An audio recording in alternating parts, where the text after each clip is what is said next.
तीर घने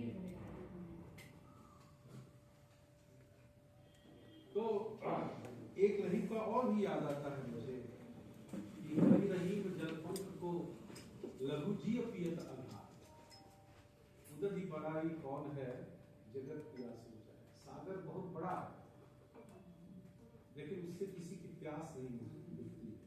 रहीम कहते हैं कि सागर के बनस्पत मैं एक कीचड़ वाले छोटे से तालाब को धन्यवाद देना चाहूंगा जो सारे जगत के प्यास को।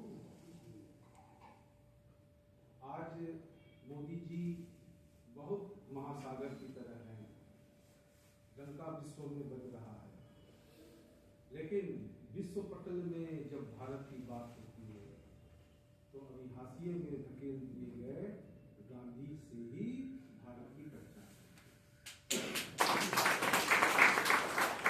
आप अभी बहुत शक्तिशाली हो सकते हैं, बहुत ताकतवर हो सकते हैं, लेकिन अभी भी आपकी लाख कोशिशों के बावजूद आप भारत की पहचान नहीं बन पाए। जो गुलाम मोदी मीडिया है उससे आप अपने डंके बजवा लीजिए, लेकिन आप अगर कहीं जाते हैं तो आपको गांधी और बुद्ध का सहारा लेना। तो गांधी मजबूती का नाम नहीं है, मजबूती का नाम। और गांधी जैसा मजबूत भारत में अभी कोई दूसरा अभी भी दिखाई नहीं। तो हमें गांधी के प्रति आस्था रखते हुए एक सकारात्मक दृष्टिकोण को रखते हुए बातचीत करनी चाहिए। और महत्वपूर्ण बात यह है कि गांधी पर बात करने की युवाओं की भी ज्यादा जरूरत है। क्यों है ये मैं धीरे धीरे खुलासा करता हूं। तो सबसे पहले मैं गांधी की मृत्यु पर 1948 में जिस हिंदी के कवि ने सबसे ज्यादा उद्विग्न होकर कविता लिखी थी वो राष्ट्रकवि दिनकर, दिनकर की पूरी कविताएं नहीं बोलूंगा, उन्होंने 3 कविताएं कम से कम 48 में, तो उसकी कुछ महत्वपूर्ण पंक्तियां फिर मैं अपनी बात करता हूं। 30 जनवरी 1948 की उस दिन अभागिनी संध्या की अभिशप्त गोद में गिरे देश के पिता। उस दिन अभागिनी संध्या की अभिशप्त गोद में गिरे देश के पिता, राष्ट्र के कर्णधार, जग के नरोत्तम, भारत के बापू महान। प्रार्थना मंच पर इंद्रप्रस्थ के अंचल में गोली खाकर कहने में जीभ सिहरती है, मूर्छित हो जाती कलम, हाय हिंदू ही था वह हत्या। इस पंक्ति पर ध्यान दीजिए, हाय हिंदू ही था वह हत्या। इसी के तर्ज पर एक और अंश है, आकाश कांपता पूछ उठा, क्या हुआ अरे? सागर सहस्त्र मुख से बोला, अंबर यह क्या? तब सिसक सिसक बोला समीर, बापू न रहे। गोली से डाला मार उन्हें उन्मत्त एक हत्यारे ने जो हिंदू था। गोली से डाला मार उन्हें उन्मत्त एक हत्यारे ने जो हिंदू था। और एक सुनाना मैं चाहूंगा, लिखता हूं कुंभी पाक नरक के, पीव कुंड में कलम बोल, बापू का हत्यारा पापी था कोई हिंदू ही कभी। ये राष्ट्रकवि दिनकर लिखते। और यह बात मुक्तिबोध की अंधेरे में कविता की तरह कि घूमता छोड़ता मैं, भागता मैं दम छोड़, घूम गया कहीं भी, वो हत्यारा हिंदू था, हिंदू था, हिंदू था। ऐसे में प्रश्न ये उठता है कि हम कैसे गर्व से कहें कि हम हिंदू हैं। एक सवाल मेरे जेहन में आता है, आप नौजवानों के बीच में आता है कि भारत के सबसे सबसे बड़े राम भक्तों में गणना अगर किसी की होगी तो कौन है? गांधी के साथ किसकी समाधि में लिखा है हे राम? मैं पूछना चाहता हूं कि आरएसएस से लेकर के दक्षिण पंथ की राजनीति करने वाले, राम की राजनीति से सत्ता में काबिज होने वाले किस व्यक्ति की समाधि में यह सब देखा है? यह विडंबनात्मक है कि राम का नाम जपने वाले एक हिंदू को राम की नाम की राजनीति करने वाले कठोर हिंदू ने मान लिया।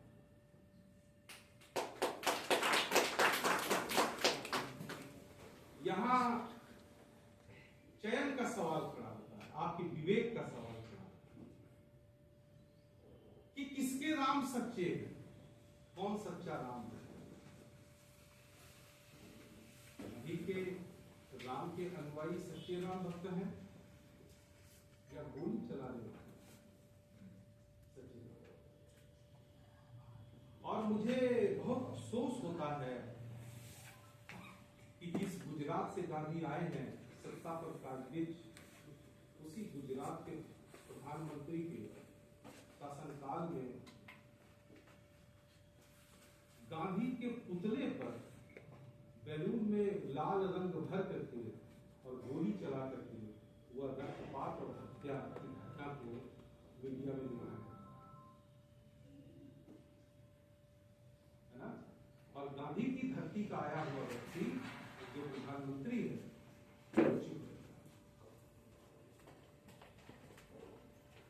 रहता है। बहुत सही बात की कि हत्या करके, गोली मार करके आप धर्म का पक्ष नहीं ले सकते। आखिर इस्लाम को हम क्रिटिसाइज क्यों करते हैं? अगर आप जयशंकर प्रसाद की कविता पढ़िए तो जयशंकर प्रसाद की कविता में आपको ये सूत्र मिलेगा कि इस्लाम तलवार के बल पर आया। और भी जगह है जिनकर के संस्कृति विचार अध्याय वगैरह में भी ऐसी प्रतिध्वनि इसके विचारों की मिलती, हम उसको क्रिटिसाइज करते हैं। वर्मा जी ने रेनेसां की बात की। रेनेसां के पहले जो अंधकार काल था वह वास्तव में क्रिश्चियन और मुसलमानों का युद्ध और रक्तपात का ही अंधकार था। सांप्रदायिकता पूरी दुनिया में अलग अलग रूप धर के आती है, लेकिन उसका चरित्र एक होता है।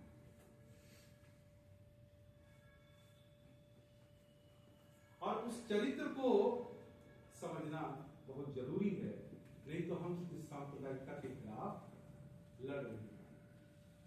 और इसमें गांधी जैसे व्यक्ति बहुत महत्वपूर्ण। उदाहरणों से बात करने पर बात ज्यादा समझ में आती है। गांधी 15 में आए भारत, पूरा भारत भ्रमण किया।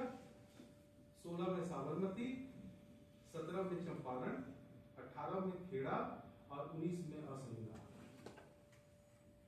अब ध्यान देखिए, इसके पहले कांग्रेस क्या करती थी? कांग्रेस में क्या बैरिस्टर लोग हुआ करते थे, बड़े पत्रकार लोग हुआ करते थे। गांधी ने कांग्रेस के चरित्र को ही बदल दिया और वह चरित्र भारतीय जमीन का चरित्र था उसकी सुंदर, जिससे कांग्रेस कटी। गांधी के आते ही भारतीय स्वतंत्रता आंदोलन को एक नई दशा और दिशा प्राप्त होती है, नई शक्ति प्राप्त होती है, नया विजन प्राप्त। वो नया विजन क्या है? सबसे पहले किसान। मैं ये जानना चाहता हूं कि चंपारण में जो किसान आंदोलन हुआ, जिनकी खेतों में जबरन नील की खेती हुआ करती थी पूरे भारत में, वो किसान का धर्म क्या है? क्या वो सिर्फ हिंदू था कि उसमें मुसलमान? गांधी जिस आंदोलन में कूद पड़े, जिस किसान की बिरादरी में, वहां हिंदू भी है, मुसलमान भी है और भी धर्म के लोग हो सकते हैं। ठीक ऐसे ही खेड़ा आंदोलन में जो मजदूरों का आंदोलन था, वहां भी यही। और उसके बाद जो चमत्कार गांधी ने किया, उन्होंने भारत की संस्कृति को सवाल उठाया, ठीक से समझे, और वो समझ गए थे कि हिंदू और मुसलमान भारत की दो मजबूत भुजाएं हैं, और किसी संघर्ष में हमें उतरना है तो उन दोनों भुजाओं का साथ चाहिए। और असहयोग आंदोलन में उन्होंने हिंदू और मुसलमान की एकता घोषित रूप से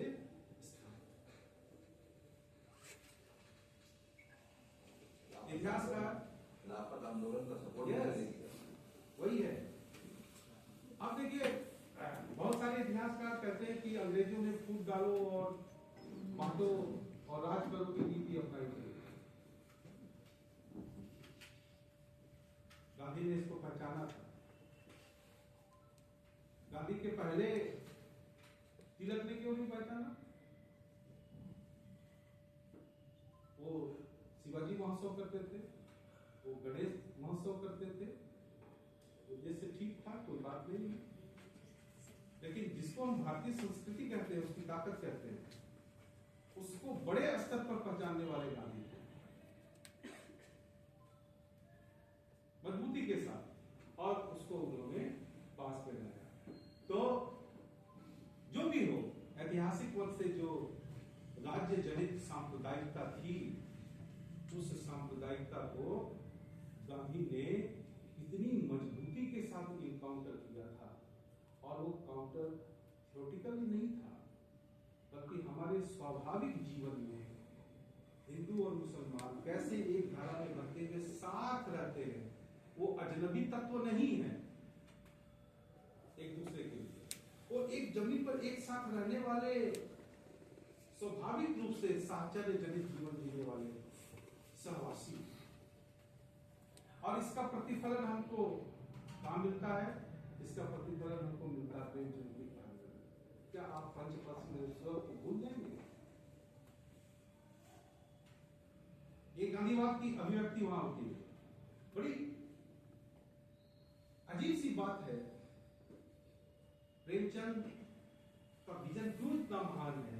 आप देखिए कि एक हिंदू का फैसला एक मुसलमान जुम्मन मियां कर, और उस जुम्मन मियां का फैसला अलगू चौधरी का। मुझे एक उदाहरण दीजिए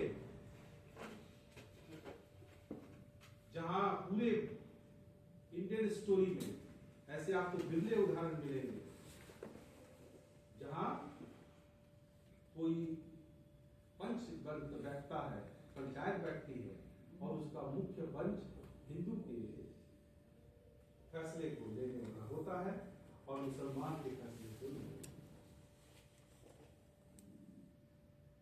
ये यूं ही नहीं आ गया। गांधी अगर नहीं आते तो ये नहीं आता। ये उसी दौर की कहानी है, शुरुआती दौर की कहानी है, और उसका इफेक्ट पूरे भारत में जा रहा है, फैल रहा है। एक चीज और कहना चाहूंगा कि गांधी की बड़ी महीन समझ थी। जब हिंदी और उर्दू का विवाद चरम पर था, हिंदी वाले उर्दू वाले एक दूसरे से भिड़े हुए थे, उस समय गांधी ने हिंदुस्तानी की बात,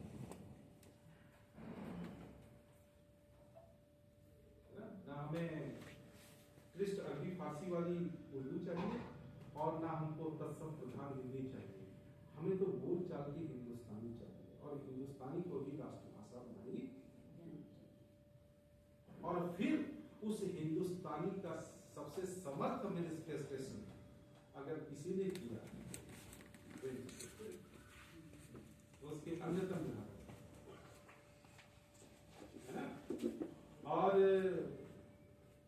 हमारे साहित्य में ये परंपरा बड़ी मजबूत दिखाई देती है, प्रेमचंद से लेकर के रघुपति सहाय फिलहाल गोरखपुरी तक, है ना। ये हिंदू होकर के और उर्दू कैसे उनकी भाषा बनती है, और दोनों के मेल जोल से ये चीजें जो है आजकल छूटती जा रही है। मैं प्रगतिशील लेखक संघ से जुड़ा हूँ, और भी वामपंथी संगठन साहित्य के यहाँ पर हैं, लेकिन जो उर्दू और हिंदी का सहमेल जमीनी स्तर पर दिखना चाहिए वो हमें नहीं दिखता। तो कमजोर हुई है, कोशिश है, लेकिन कहीं कहीं कमजोर हुई। लेकिन गांधी उस चीज को समझ रहे थे। सांप्रदायिकता कैसे महीन तरीके से आपको बांटती है, ये बहस रामविलास शर्मा में आपको मिल जाएगा कि ये हिंदी हिंदुओं की भाषा नहीं और उर्दू मुसलमानों की भाषा नहीं। सारा जीवन उन्होंने अपना भाषा विज्ञान का जो भी सिद्धांत दिया, तो आलोचना साहित्य जो व्यवहारिकता की जमीन के सामने आती है वही लड़ने में कामयाब। ऊपर से अगर थ्योरी आप पढ़ेंगे तो काम नहीं बनेगा। गांधी जी ने कहा कि मुझको समझने के लिए मैं क्या कहता हूं इससे ज्यादा जरूरी है कि मैं क्या करता हूं। और उन्होंने एक कसौटी दी कि आप मुझे कैसे समझेंगे। गांधी का अकूत प्रभाव पूरे भारत के साहित्य पर पड़ा और हिंदी पर तो वो पढ़ा ही जबरदस्त रूप से पढ़ा। 2019 में 150वीं जयंती पर एक बड़ी महत्वपूर्ण किताब राजेंद्र पागल का 150 वर्ष गांधी के 150 वर्ष में गांधी की हिंदी की चुनी हुई कुछ उर्दू की भी कविताएं हैं उसमें। 150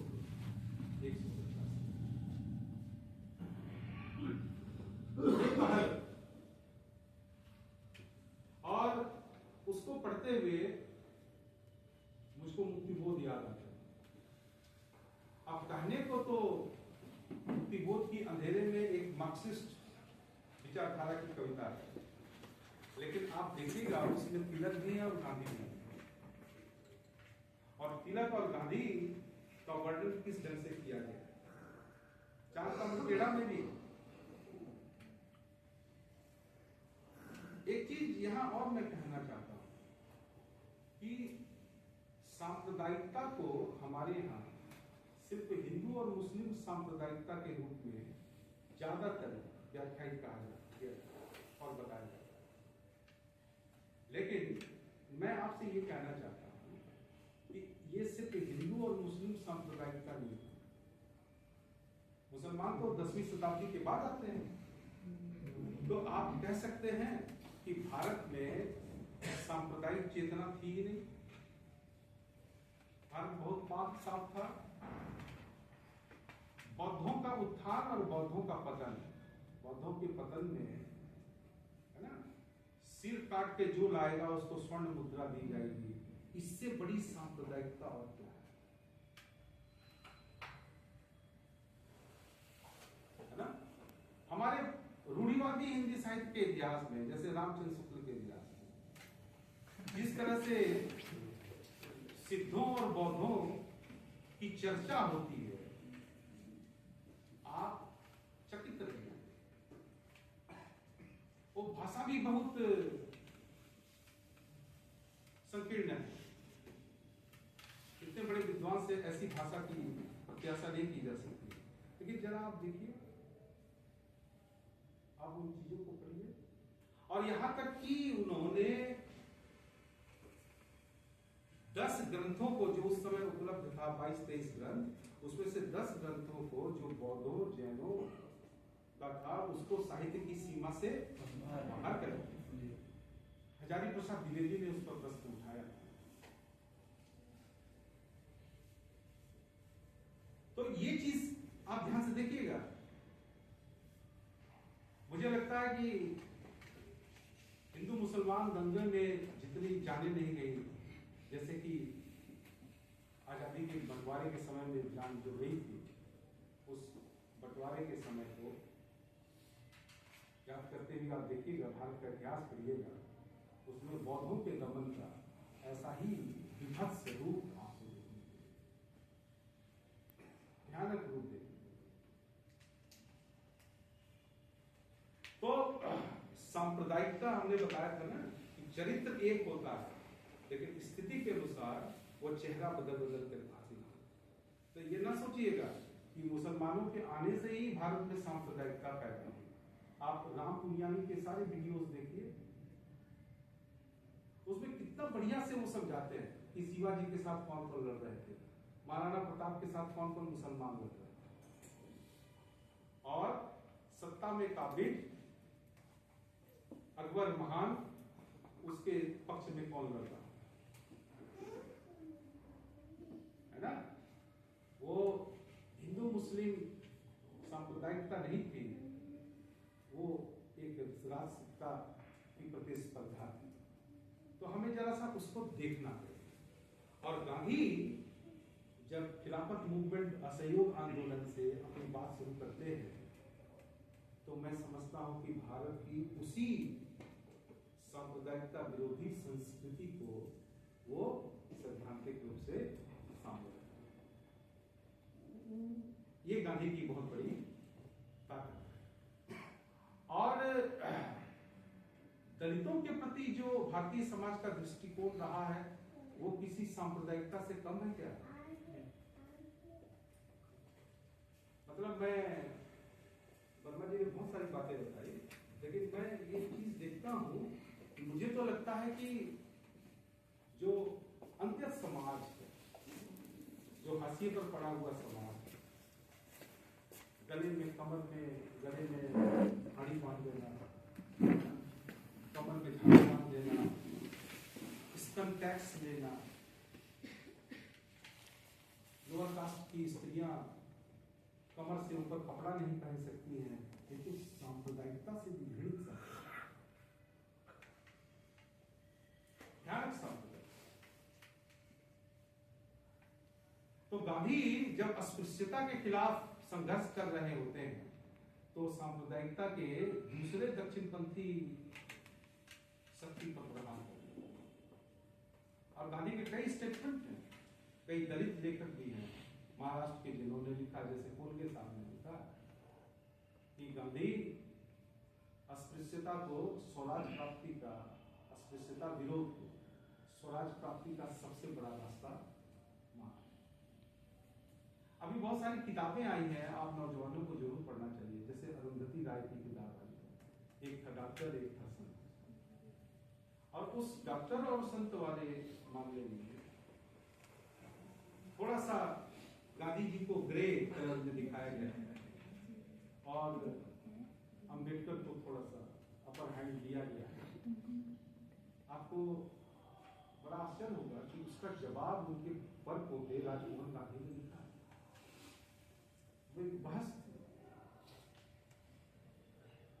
मैं समझता हूं कि अंबेडकर और गांधी, इनको एक बैलेंस दृष्टिकोण से देखने की जरूरत है। किसी को बड़ा और किसी को विलन बनाने की जरूरत नहीं है ना। क्योंकि अगर ये प्रश्न खड़ा होता कि क्या गांधी एंटी दलित थे, तो मुझे लगता है कि उनको जो दलित मामलों में कटघरे में खड़े करते, वो भी सीधे नहीं बोल पाएंगे कि हाँ दलित थे।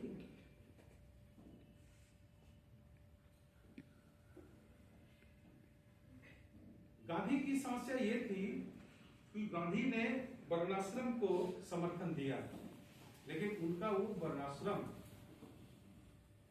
का दृष्टिकोण वो नहीं था जो जिसको आज सनातन परंपरा का वर्णाश्रम कहते हैं। इसका खट से उदाहरण मैं देता हूं, आप थोड़ा सा देख लीजिए कि संत रविदास ने बेगमपुरा की अवधारणा दी, कबीर ने अमरदेश की अवधारणा दी, तुलसी ने रामराज्य की अवधारणा दी, और उस रामराज्य को 20वीं शताब्दी के भारत में गांधी एक स्वरूप दे। अब थोड़ा सा आप पढ़ के देख लीजिएगा कि गांधी का रामराज्य किसके ज्यादा नसीब। ये तो पढ़ने के बाद ही मालूम होगा ना। अब भक्ति आंदोलन में एक नारा दिया गया कि जात पात पूछे नहीं कोई, हरि को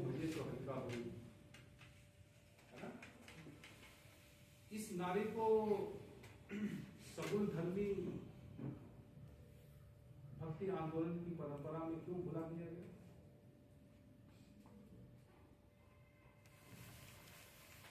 जो कबीर के राम हैं, जो तुलसी के राम हैं, और जो गांधी के राम हैं और राम राज्य है, इसमें गैर हिंदू या हिंदू धर्म में जो नीचे के पायदान में है, उनके लिए कौन सी जगह है, कौन सा दूसरी, इसको देखना चाहिए। तो आपको गांधी के सांप्रदायिकता के विरुद्ध, गांधी की सांप्रदायिकता को हमें बड़े विजन के साथ, बड़े आयाम के साथ देखना चाहिए। सिर्फ हिंदू मुसलमान के अर्थ में नहीं देखना चाहिए। मैं ये कहता हूं, है ना? और भाई सबसे बड़ी बात यह है कि कबीर के प्रश्न को यहाँ अगर रखते हैं, कबीर ने प्रश्न किया काशी के पंडितों से कि तू बता कि तुमने तो जनेऊ धारण कर लिया है, तुम्हारी पत्नी जो ब्राह्मणी है उसने जनेऊ धारण क्यों नहीं किया? तो क्या वो शुद्रा है? और तुम शुद्रा के हाथ के रोज बनाए हुए खाने को खाते हो? तुम क्या हो बताओ? ये कोई छोटा मोटा सवाल नहीं है ना? उस संप्रदाय में स्त्री कब तक अच्छी है? स्त्री तब तक पतिव्रता है, तब तक सती साध्वी है ना? जब तक वो पति के प्राण यमराज के मुंह से छीन के लिए। और अगर वो ऐसा नहीं करती है और पति मर गया तो खुद मर जाती है, सती प्रथा जो भी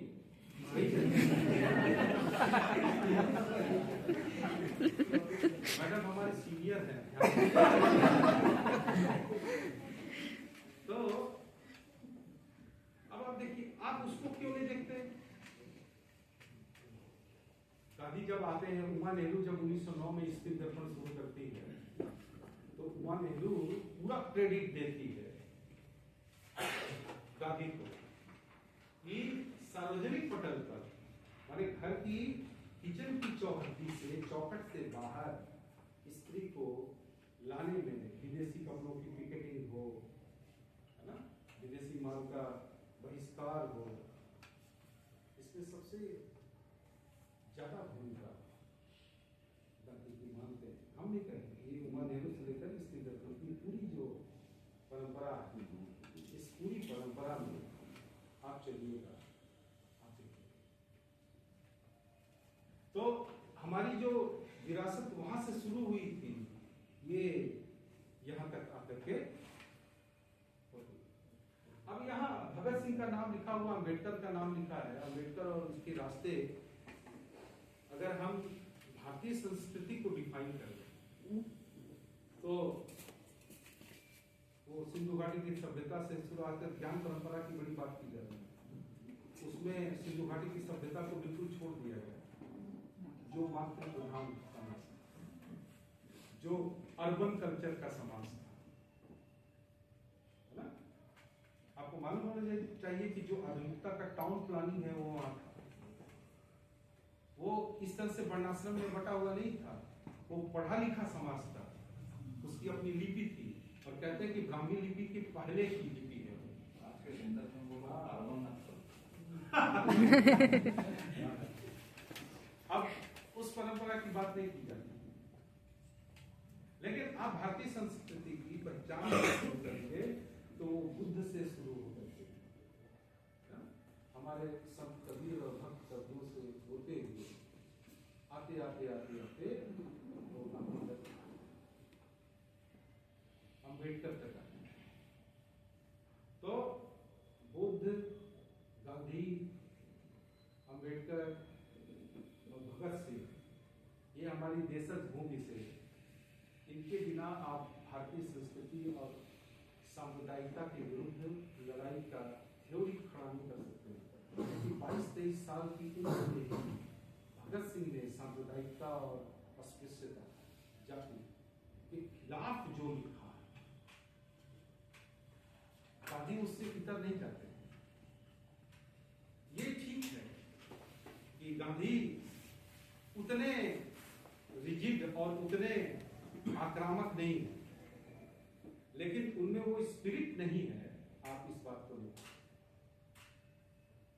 गांधी में वो चीजें आपको लंबी दिखाई देती। तो गांधी का जब एक पूरा परिप्रेक्ष्य हम खड़ा करते हैं तो उसमें ये सब अफवाहें हैं, उन पर हमको ध्यान देना चाहिए। ये भी सांप्रदायिक चीजें ही कि गांधी ने भगत सिंह को नहीं बचाया, गांधी चाहते तो भगत सिंह को बचा लें, है ना। अब इतिहास में इसके डिस्कोर्स मौजूद हैं और सारी चीजें कि उस समय भगत सिंह को बचाना बड़ा कठिन था और गांधी उसके अगेंस्ट में नहीं। तो गांधी बनाम भगत सिंह, गांधी बनाम अंबेडकर, है ना। और गांधी जी दोषी इसलिए हैं कि नेहरू को प्रधानमंत्री बनाया, पटेल को नहीं बनाया। तो पटेल वर्सेस नेहरू के माध्यम से गांधी को निशाना बनाना और सुभाष चंद्र बोस बनाना, ये भी है। और कहा कि गांधी जी ने ही सुभाष चंद्र बोस को नेक्स्ट टाइम जब वो लड़ रहे थे अध्यक्ष का चुनाव तो खड़ा कराया। लेकिन ऐसे लोगों को ये नहीं भूलना चाहिए कि जब INA फौज के साथ नेहरू ने, सुभाष ने अंग्रेजी साम्राज्यवादी शक्ति पर आक्रमण करना शुरू किया जापान वगैरह की सहायता से, तो रेडियो संबोधन जो दिया था उसी में उन्होंने गांधी को राष्ट्रपिता कहकर के संबोधित।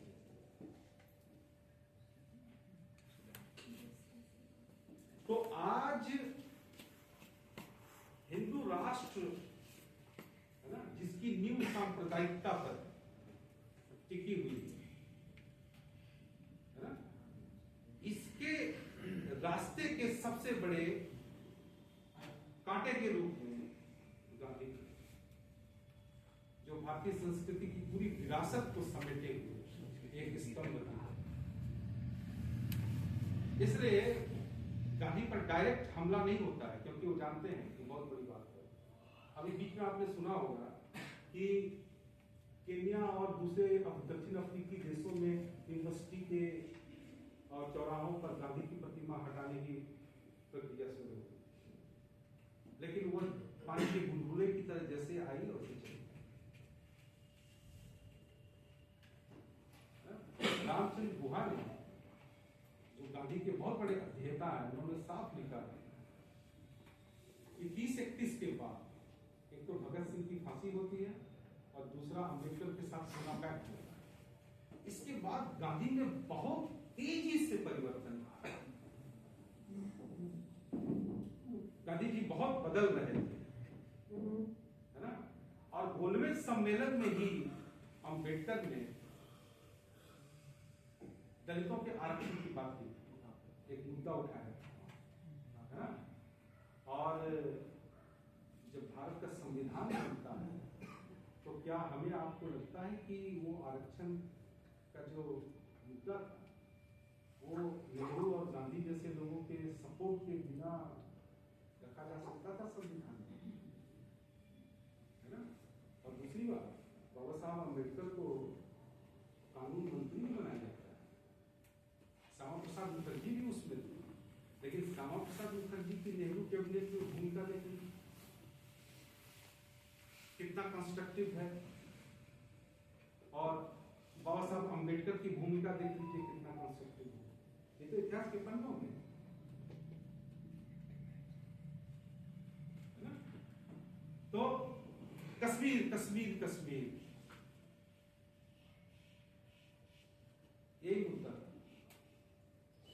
एक की दृष्टि केवल एक मुद्दे पर थी, लेकिन दूसरे की दृष्टि संविधान बनाते समय और एक मंत्री, कानून मंत्री के रूप में पूरे भारत और भारतीय जनता, उसमें हिंदू भी थे, मुसलमान भी थे, स्त्रियां। तो मैं ये कहना चाहता हूं कि भारतीय पृष्ठभूमि में सांप्रदायिकता को और उसके लक्षणों को अब नए ढंग से देखने की जरूरत है। उसको सिर्फ हिंदू मुसलमान इस चश्मे से आप देखेंगे तो आप बहुत धोखा खाएंगे, है ना? क्योंकि उसके मूल में जो दक्षिणपंथी विचारधारा है, एक सोच वर्चस्ववादी विचार, वो पूरी दुनिया में अलग अलग रूप लेकर के आता है। भारत में ब्राह्मणवाद का रूप लेकर आता है और यूरोपीय और दूसरे देशों में नस्लवादी रूप में आता है ना? कई पुरुष वर्चस्व के रूप में आता है। ये उसके अलग अलग, तो ये बहुत महीन प्रक्रिया है और इस महीन प्रक्रिया को गांधी के अध्ययन के माध्यम से, तो गांधी आज प्रासंगिक क्यों है, इस बात को कहते थे। मैं अपनी बात खत्म करूंगा, तो काफी होगा।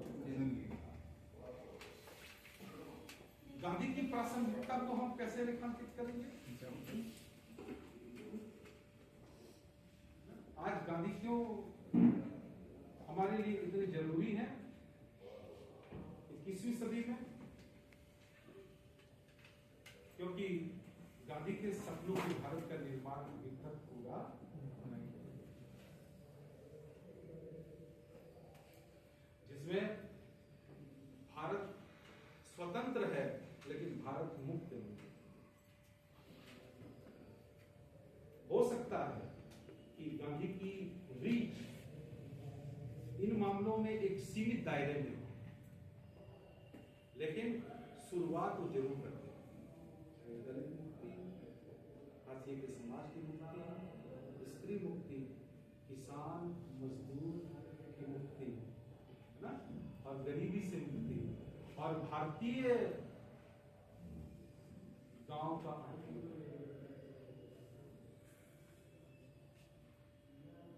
ये ऐसे पॉइंट हैं जिसमें गांधी आज भी प्रासंगिक है।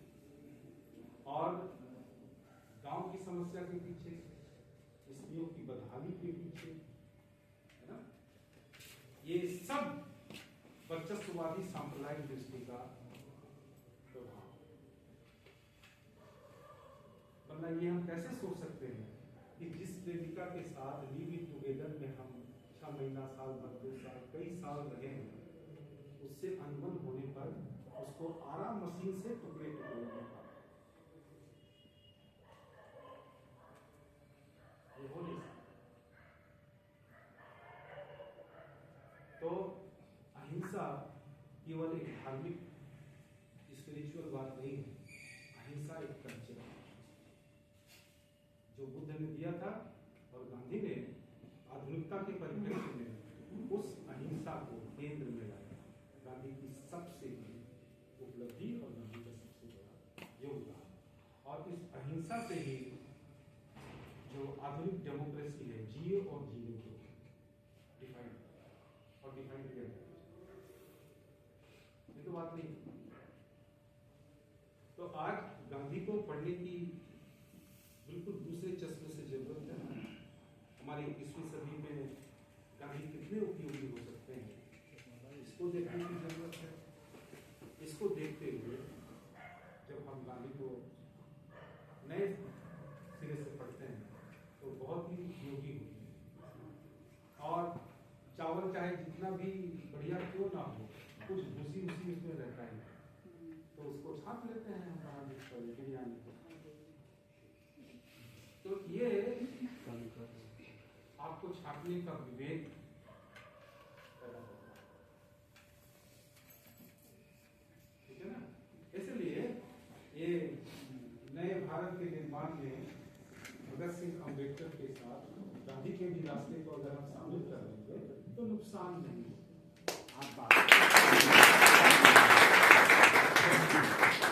सर मेरा एक सवाल था। सर गांधी जी का समान नागरिक संहिता पर जो विचार था वर्तमान दौर में वो कहाँ तक प्रासंगिक आप देखते हैं?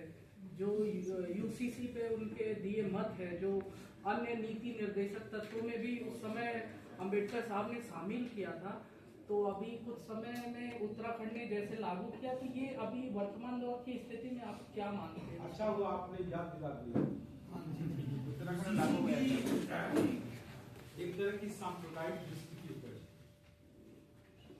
सर लाइक सी ये ना, इस बात को समझ लीजिए,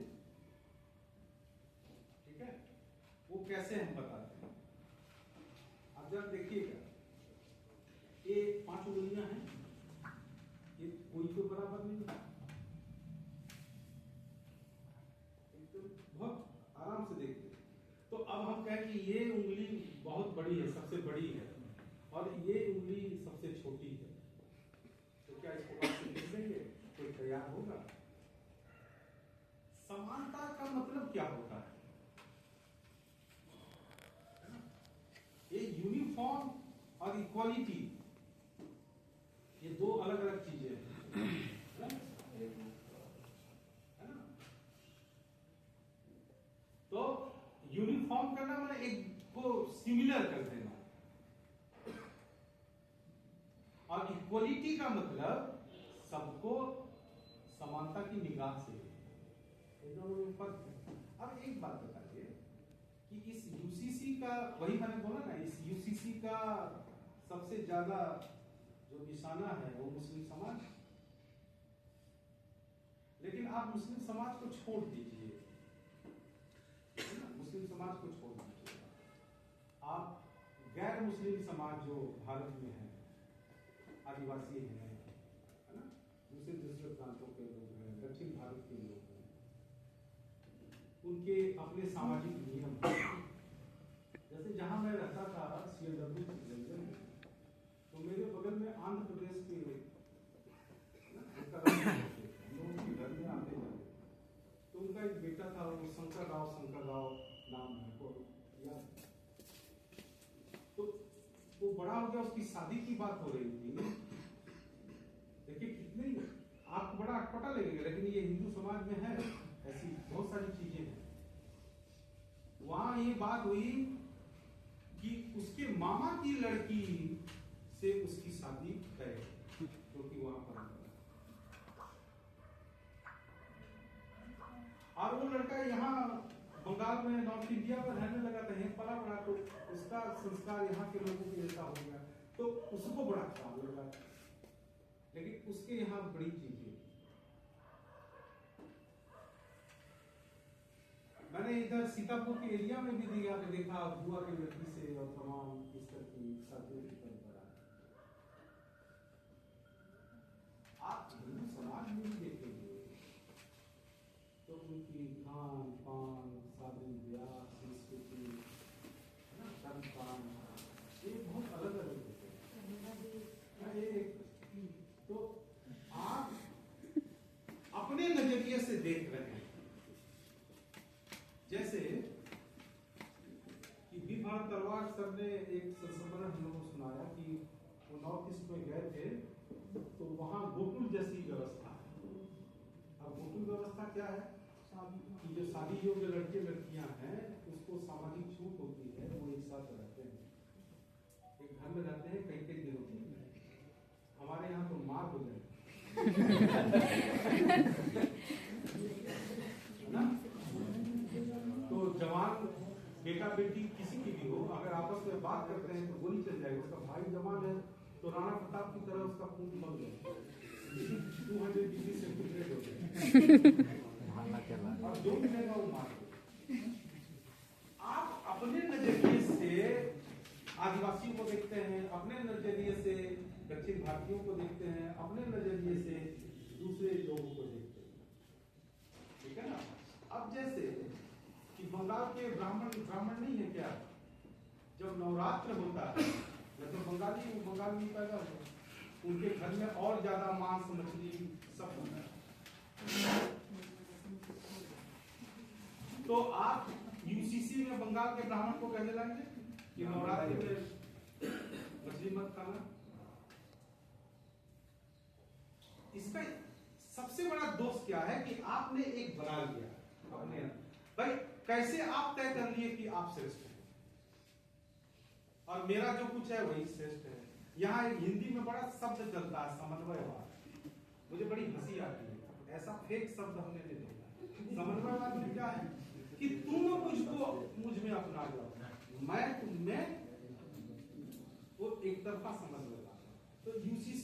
सही है आपने। सर व्यक्ति की समानता जो है उनमें जाति, धर्म, पंथ, मजहब को देखना एक व्यक्ति के तौर पे सर। मैं आपकी बात समझ गया। एक बात बताइए, हमारे संविधान में क्या व्यक्ति की समानता, डिग्निटी ऑफ पर्सनालिटी, इंडिविजुअल की बात नहीं की है सर, आर्टिकल 14 की गई है। आप जो है उसको ईमानदार हो जाइए। अब एक बात बताइए, आप जैसे मैंने ये सुना कि नॉर्थ ईस्ट में आपके यहाँ मैं जाऊँगा तो आपको चाय पिलाएंगे, किंतु नॉर्थ ईस्ट में जाएंगे तो आपको छाम प्रस्तुत किया जाएगा। तो आप कौन होते हैं तय करने वाले कि चाय पिलाना सिविलाइजेशन है और छाम शराब जैसी चीज है वो पिलाना बुरी बात है? भाई उनका अपना कल्चर है। आप एक चीज से क्या यूसीसी में ये हो जाएगा कि मेहमान जिसके घर में आएंगे उसको यही चाय पिलाई जाएगी, यही वैसे ही आप करेंगे? ड्रेस कोड में भगवा बहुत गड़बड़ है सर, ड्रेस कोड में भगवा होगा, ड्रेस कोड में शायद भगवा होगा। वो आप नहीं, मैंने आपको ये भी बताया था कि हिंदू का मतलब एक नहीं, हमने शुरू किया ना उसी से। एक गंभीर वाला हिंदू है और एक दूसरा हिंदू है, तो हिंदू भी एक नहीं है। बट लास्ट में यही है कि सर रिलीजियस जो डाइवर्जन है वो भी सोसाइटी के लिए कहीं ना कहीं एक इंटीग्रिटी में थोड़ा सा कमजोर लाता है समाज। भैया हमको ये लगता है कि स्पिरिट ऑफ रिलीजन क्या है? अभी डॉक्टर साहब हाँ वो तो सर मोरालिटी की बात है, स्पिरिट ऑफ रिलीजन में रहते है ना। अब देखिए हम कहते हैं बैठ जाइए, अब गोंडा जिले का कोई मुसलमान आपके घर में आता है ना, तो आप उसको दाल चावल रोटी सब्जी तोरई की सब्जी खिला देंगे, खा लेगा ना। आपने अब उसमें क्या कल्चर में है ना। अच्छा युगांडा से कोई मुसलमान आ गया और उसको तोरई की सब्जी और रोटी दे, पसंद आएगा? है तो मुसलमान, तो यहाँ का मुसलमान तो वहाँ का मुसलमान। अरे भैया उसका अपना रीजनल कल्चर है, अपनी संस्कृति है, अपनी परिस्थितियाँ। आप अपने नजरिए से यूसीसी मत करिए। आपको वैरायटी को, विविधता को, विश्वास को, ऐसा क्यों होता है कि आपकी जो भावनाएं हैं वही जल्दी आ जाता। जब देखिए कि दलितों की भावनाएं कैसे आ रही है, स्त्री की कैसे है, आदिवासी की कैसे है। ये एक कथा सुना देता हूँ, माजरे सुनिए। वो संजीव जो हिंदी के कथाकार है, वो कथा क्रम एक बोल रहा है, उन्होंने कहीं जिक्र कर दिया था कि जो संथाल है वो वहां रहते थे आसनसोल के पास कुल्टी में, वहां संथालों का एरिया। तो उन्होंने किया कि संथाल सांप मार करता है। आप एक जगह प्रोग्राम करने गए, एक आदिवासी लंबा डंडा बड़ा इसको बोला हमारे हम छोड़ेंगे। तो ये संजीव के मुंह से, तो वो सामने क्या है, बोली भैया क्यों तुम मानना चाहते हो? बोला तुम कहाँ से लिखा तुम आदिवासी है? कैसे लिखा तुम पहले बताओ तुम आदिवासी है? उन्होंने बताया, मैंने माफी मांगी, मुझसे गलती हो गई। तो मान लीजिए वो खाते भी, तो उनका मसला है ना। आप कैसे कहेंगे कि चुकंदर खाना ही अच्छा है और वेजिटेरियन नॉन वेजिटेरियन खाना? ये तो यूसीसी में नहीं। आप ज्यादा कैटेगोरिकल मिस्टेक नहीं कर रहे हैं। जैसे कि अभी जब आप यूनिफॉर्मिटी और इक्वलिटी की बात कर रहे हैं, तो यूसीसी में आप कह रहे हैं यूनिफॉर्मिटी नहीं होनी। अब कल जो भाषा के आधार पर देश में जो स्टेट डिवाइड हुए, या ऐसे ही बहुत से नोशंस हैं, क्योंकि ये कहना बहुत आसान है कि ये उंगली सोच नहीं इंसान सोचता है। आप इंसान का कल्चर ये तो बताइए आप कैटेगोरिकल मिस्टेक कहाँ हुई? ये इसमें मतलब हो सकती है, मैं ये कह रहा हूँ। नहीं, आप सोच रहे हो वो ना हो, सिमिलरिटी और यूनिफॉर्मिटी यूनिफॉर्मिटी आप एक जैसा नहीं कर सकते भाई, कैसे कर सकते हैं? समानता का नोशन आएगा। एक बेटा पहली बात यही कोई यूसीसी लाता है तो क्या वो फंडामेंटल राइट्स को हमारे क्या कंप्रोमाइज करके आएगा? मतलब वहां के क्या हमारी अभिव्यक्ति की स्वतंत्रता, हमारी जो फेथ है किसी में, उसको भी कंप्रोमाइज करके आएगी। तो वैसा यूसीसी कभी भी एक्सेप्टेबल नहीं होगा। ये पॉलिटिकल यूसीसी ले रहा है, ठीक है, तो समझिए यही बात जो भावना है संविधान में भी है तो वो सिटीजनशिप की भावना है वहाँ कि हम ऐसा नहीं, तो हम क्या अपने उसमें है कि मेरा खाना पाना चेंज कर दोगे क्या? किसी भी इस तरीके के मूव के इंटेंशन को आपको देखना पड़ेगा। If the intention is to specifically target one community or a group, religious community हो, regional community हो, कोई भी citizens का ग्रुप हो, महिलाएं हो, आदिवासी हो, मुसलमान हो, किसी भी एक पर्टिकुलर ग्रुप को टारगेट करने के लिए अगर आप एक पर्टिकुलर मूव कर रहे हो, then it is wrong. In principle, UCC might not be incorrect. Like you said, security reasons से यूनिफॉर्मिटी होना जरूरी हो सकता है। जैसे आर्मी में आपके पास एक यूनिफॉर्मिटी है, एवरीबडी मैचेस अ हायरार्की है। हायरार्की तो समाज में हम लोगों को सही नहीं लगनी चाहिए। हायरार्की में वो सब समान हो, लेकिन but for security, but the intention को आप देखना पड़ेगा। Current UCC in its current form is intended to warn against a particular law.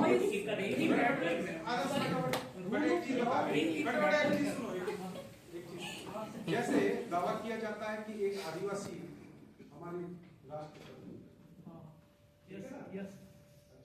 जहाँ तक हमारी जानकारी है कि आदिवासी समाज में 70%, पूरा नहीं 70% ऐसा है, विभाग तलवार के माध्यम से ही कह रहे हैं कि दहेज प्रथा नहीं है ना। तो गर्व से कह रहे हैं कि हमने आदिवासियों को सम्मान दिया, हमने आदिवासी समाज की महिला को राष्ट्रपति बनाया। ठीक है, राष्ट्रपति बनाने का क्या मतलब? खाली दिखावा है? आप ये क्यों नहीं कहते हैं कि पूरे भारतीय समाज में एक राष्ट्रपति को, जो आदिवासी है उसको हम एक्सेप्ट कर रहे हैं एक राष्ट्रपति की तरह, तो उस समाज के जो गुण है उसको भी अपनाएं, है ना। कोई धर्माचार्य, कोई नेता इस तरह का ये दावा नहीं करता है कि आप दहेज लेना छोड़ दीजिए। बहुत तरह की प्रक्रियाओं से देखना मैम आपका जो बात का, बट वो रिलीजियस यूनिटी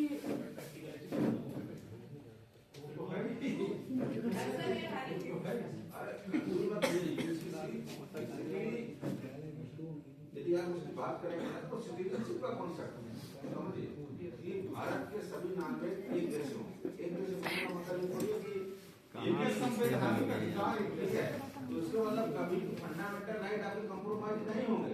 याद रखिए, आप हमारे व्यक्तिगत व्यक्ति को आप ठेक पहुंचा रहे हैं तो वो यूसीसी कभी लागू नहीं होगा, होना भी नहीं चाहिए। आप कह रहा है कि आप यदि आप गांव का भी व्यक्ति है, आप शहर के भी व्यक्ति हैं, एक दलित भी है, एक अपर कास्ट भी है, तो सबके साथ समान व्यवहार, मतलब शिक्षा भी उसको समान होना चाहिए। उसके लिए हम जो संविधान में उसकी भावना है वो है कि वहाँ पे जाइए, सिटीजन पहले बनिए। हमारे यहाँ सिटीजन का कॉन्सेप्ट नहीं है भारत, ठीक है। तो सिटीजन बनने का मतलब हमको ये राइट है जो स्टेट देगा, स्टेट देने का मतलब जो हमको संविधान प्रोवाइड कर रहा है, तो वो वहाँ पे यूनिफॉर्मिटी है कि मतलब ऐसा नहीं है कि मैं बड़ा VIP हो गया, मुझे संगम में अलग से मेरे पैसे बना दो और आप जनता मरने दो। तो ये डिस्क्रिमिनेशन है, वो खत्म करने के लिए सवाल नहीं था, लेकिन टिप्पणी इधर करके नहीं आपके सामने मैं बस एक चीज कहना चाहती थी। वो बात उस समय थी, उस प्रसंग पर थी, जिस तरह से तुलसीदास ने अंत में आकर के कवितावली में कहीं न कहीं उनको महसूस होता है कि अभी तक मानस तक आकर के ढोल गवार शूद्र बस नारी कहने के बाद वो कहते हैं धूत कहो अवधूत कहो रजपूत कहा जुलाहा कहो तो काहू की बेटी सो बेटा न ब्याह काहू की जाति बिगाड़। ये बाद में कहते हैं कवितावली में। और इसके अलावा भी खेती में किसान को भिखारी को न भीख बनी, बनिक को बनिज न चाकर को चाकरी, जीविका विहीन लोग सिद्धमान सोच जन कहाँ जाएंगे।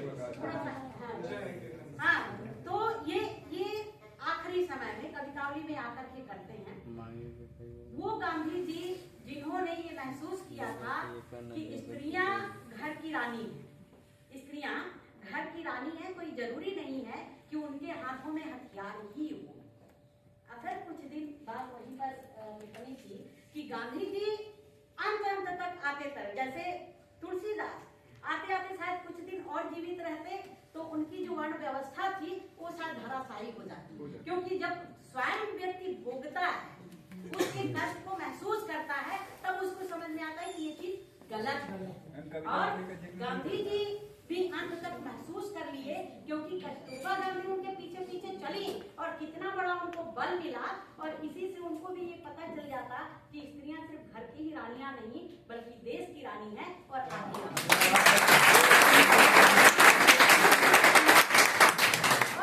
दूसरी बात मैं यहीं पर ये कहना चाहती थी कि अभी तक जो बहसें चल रही हैं, इसमें बहुत सारे प्रश्न भी किया। हिंदू कोड बिल को बनाते समय बाबा साहब भीमराव अंबेडकर ने जो सबसे महत्वपूर्ण बात कही थी और जो उनकी सोच वो कहते भी हैं कि मेरे लिए संविधान बहुत महत्वपूर्ण नहीं है, उससे ज्यादा मुझे महत्वपूर्ण कोड बिल है, हिंदू कोड बिल, क्योंकि मुस्लिम के भी एक अपने प्लेटफॉर्म थे, उनकी एक धर्म की और उनकी एक कानून पर्सनल लॉ था। उदाहरण के लिए कि मुस्लिम्स में भी उस समय 4 पत्नियां होनी चाहिए, मतलब था, एक को अगर तलाक आप नहीं देंगे, आप बताएंगे इसको, उनका एक पर्सनल लॉ था, उस लॉ के तहत कि एक पुरुष जो है 4 स्त्रियों से विवाह कर सकता है और उसके लिए तलाक। लेकिन हिंदुओं में इस तरह का कोई पर्सनल लॉ नहीं था।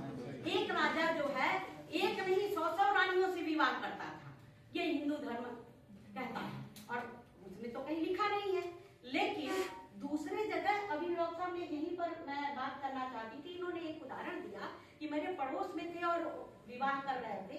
अभी भी आप केरला साइड में चले जाएंगे तो वहां पर मामा सबसे पहले अगर बेटी की शादी करना है तो मामा के लड़के से पूछा जाता है कि विवाह करोगी कि नहीं, अगर वो मना कर देता है तभी वो शादी दूसरी जगह कर सकते हैं। इस अवध बेल्ट में मैंने नई एक चीज देखा जिसकी जिक्र भी कर रहे थे कि बुआ के लड़के से विवाह हो जाता है, और यहीं पर अगर आप पूर्वांचल में चले जाइए मतलब तोबा हो जाएगा। इसी चीज को देख करके बाबा साहब की जो दृष्टि थी वो एक पर्सनल लॉ बनाने की थी, और जिसके लिए उनको कितना संघर्ष करना पड़ा था। हिंदू की मतलब जितने लोग हैं, अनेक लोग हैं, मतलब उत्तर प्रदेश में हिंदू कुछ और कह रहा है, केरल में हिंदू कुछ और कर रहा है, यहाँ के जो हिंदू हैं ब्राह्मणों में कोई दुबे है, कोई चौबे है, कोई कुछ है। अगर पश्चिम बंगाल में चले जाए तो वो वहीं पर चटर्जी बनर्जी हो जाता है। मतलब इसके चारों वर्णों में भी कोई धर्म का भी है नहीं कि इन चतुर्वर्ण में भी ब्राह्मण इसी कास्ट का होगा। क्यों बदला हुआ भाई? कभी भी आप उसको स्वीकार कर रहे हो। हिंदू कोड बिल में स्त्री हो चाहे दलित हो, जो अधिकार उन्होंने दिया था इसी धर्म से लेकर के दिया था, जो कि फेक था। आज भी हिंदू धर्म फेक है, कोई हिंदू धर्म था ही नहीं, मुझे तो ऐसा ही लगता है। जो धर्म है ही नहीं, जिसका नाम नहीं। एक तरफ तो कहते हो कि ये हिंदू शब्द जो है हमारा नहीं है बल्कि ये विदेशी मूल के लोगों का दिया हुआ है, और दूसरे तरफ उसी को लेकर के इतना बड़ा बवाल हो रहा है, हिंदू धर्म के अनुसार जा रहे हैं नहाने। इतनी सारी बातें हुई, मुझे तो 2 दिन से ये बेचैनी है कि मोदी जी के मुख से एक शब्द भी उन लोगों के लिए नहीं निकला। टीवी पर मैं देख रही थी तो क्या आ रहा है कि ये हेल्पलाइन नंबर। अरे तुम बताओ देश को कि तुमने क्या किया है। इतने लोग इतने असंवेदनशील हो जाओगे, देश का प्रधानमंत्री, और लोग लेकर के अपने हिंदू धर्म को लेकर के बड़ी बड़ी वकालतें करते फिर रहे हैं। अरे बोलो तो, कितने लोग मर गए हैं बताओ। मैंने एक जगह लिखा कहीं कि एक स्त्री है, एक लड़की है जिसकी आंखों के लिए जब भी खोलो उसकी आंखों की सुंदरता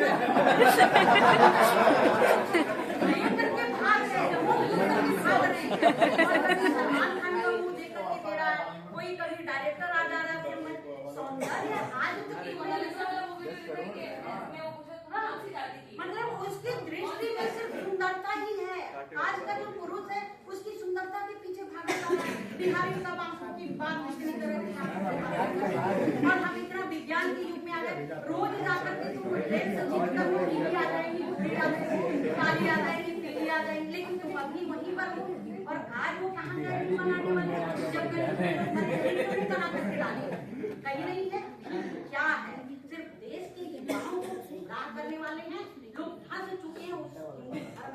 और उसमें डूबे हुए हैं जो इससे मुक्ति नहीं हो सकती इस देश का। तो हमारे युवाओं को भगत सिंह और अम्बेडकर इसी रास्ते पर जाएंगे जो संविधान है और जो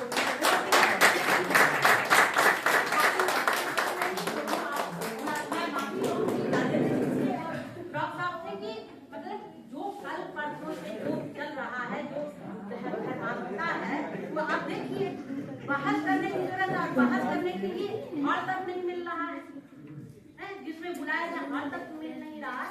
ऐसे इन बच्चों ने बहुत परिश्रम किया होगा और माधुरी जिसमें इस विभाग को बहुत धन्यवाद दूंगी कि इस तरह की चर्चाओं के लिए एक मंच दिया और एक खुला मंच